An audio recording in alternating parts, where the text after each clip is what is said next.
Alright, the next type of reflection we're going to look at, we're taking y equals f of x, and we're turning it into this notation. I hope we know what this notation means. Inverse. Yay, good job. Okay, this is the inverse notation. Okay, which can also be written as x equals f of y. X and y just switch. So this is pretty much a review for your unit test tomorrow. We have y equals f of x, which is x minus 5 all squared. And now we have to take the inverse of it. So let's just practice for tomorrow. Okay, y equals x minus 5 all squared. To find the inverse, we switch the x and the y. We get x equals y minus 5 all squared. And then we just rearrange for y equals. To start off, we need to get rid of the square. So we square root both sides. What's an important thing we need to remember? Plus minus. So we're going to take the positive and negative square root of x. That will equal y minus 5. Then lastly, just isolate the y. And we get positive 5 plus or minus the square root of x equals y.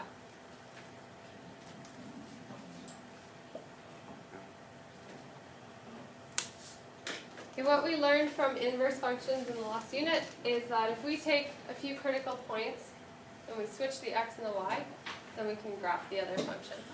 Okay? It might not be a function though. Let's just look at this point here. 5, 0. What's it now going to be at? 0, 5. The x and the y switch. So this is where our new vertex will be. Okay, the vertex was here before, now it's here. Okay, if we just draw our mirror line, y equals x.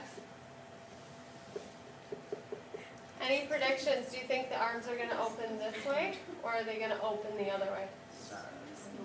To the right or to the left? To the right. Okay?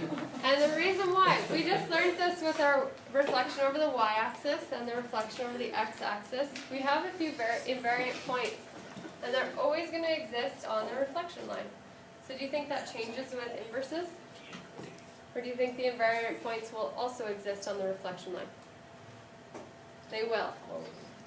So let's just mark out where this graph, our original graph, intersects with the reflection line y equals x, here and here. And now I can mark out my problem. And good, I'm hearing in the background here, it's not a function. That's absolutely correct, because if I did a vertical line test, x would repeat. Keep in mind, you can always graph this function. You would have to do y1 and y2. y1 would be 5 plus the square root of x. That would give you the top half of the parabola. And y2, 5 minus the square root of x. That would give you the bottom half. Alright, so part C, it's a bit of a trick question, and I'm going to get you guys to think about it. Maybe some of you will come up with the answer. So, looking at these two graphs, there's actually 4 points of intersection. Okay, we marked out the 2 invariant points, but here we have points of intersection, here we have points of intersection. Why aren't those invariant points? Because they exist on both graphs, right? Pardon? Amir, let them mumble. They don't exist in the same spot. Good, they don't exist in the same spot on the line. If we were to take a look at these ordered pairs, this first invariant point is at 3, 3. The next one, I'm a little bit off in my drawing, but it should be at 8, 8. We look at these points and the reflection line y equals x. If I were to transform 3, 3 to the inverse, I still get 3, 3. If I were to take 8, 8, and I took the inverse of the original graph, would I still not get 8, 8? So the points are exactly the same. Whereas if I took these other 2 points, the x and the y coordinates would switch, and they'd be at a different location. They wouldn't stay in that exact same spot. So just for practice, I want you guys to try part 2. So I would start by drawing your mirror line.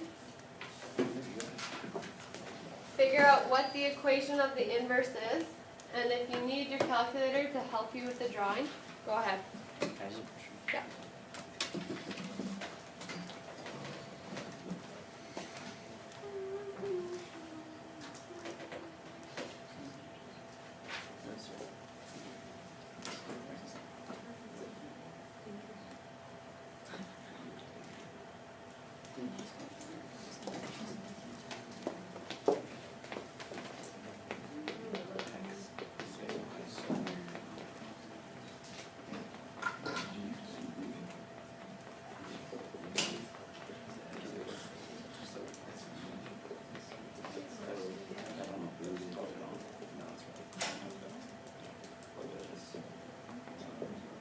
Okay, did everyone get the cube root of x plus 8? Good? Okay, that is your inverse.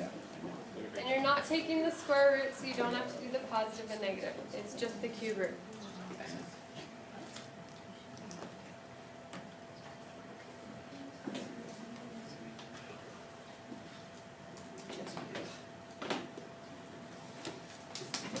Okay, there's my reflection line. Where is the invariant point going to exist? Right on that reflection line. Okay, it's the intersection between the line y equals x, our reflection line, and the original graph. Now what we have to do is reflect over that line. So sure, you can put that in your calculator and you'll see that it's over here and going across. But how do we draw it accurately? You probably want to find a few points. Okay, so maybe we'll take this point approximately here. We're at 0, -8. So if we were to take the inverse of that, we'd be at -8, 0. So the new point is there. And maybe I'll take a point. Need to find another obvious point. How about across the x-axis? Okay, 2, 0. Now it's going to be at 0, 2.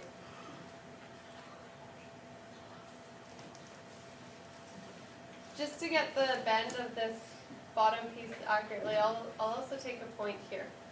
Okay, we're at -1, -10. So the new point will be at -10 and -1. Do you think we have enough information? Yeah? I think so.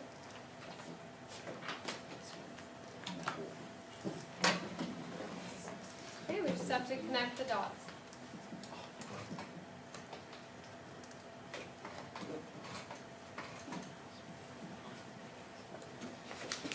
So if you tilt your head a little bit, does it look like it's reflected across the line y equals x? So much. My arm's gone a little bit longer though.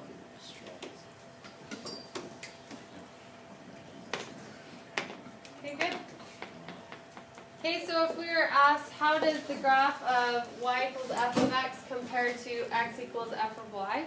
X and y have switched, so they're the inverses of each other. And we'd say that it's a reflection over the line y equals x. Okay, so just erasing this. Okay, if we have y equals -f of x, that's a reflection in the x-axis. If we have y equals f of -x, that's a reflection in the y-axis. And lastly, if we have y equals the inverse of x, then it's a reflection in the line y equals x. Those are the 3 reflections from today. The last challenge for you is to try to take the inverse of that function. Okay, there's no equation that you can solve for and put in your calculator, you have to just graph it. Okay, take a moment, talk about how you're going to do it, and then we'll go over it.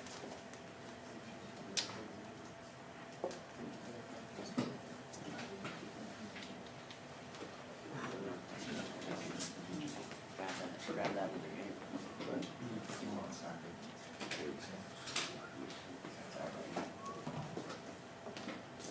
No. What was that? 2, 0.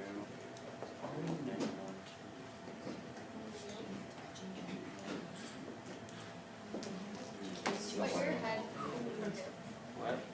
that's your reflection mark. Okay. So where is that? That one, I'm sorry. Oh. Okay, so I'm going to start by drawing my mirror line.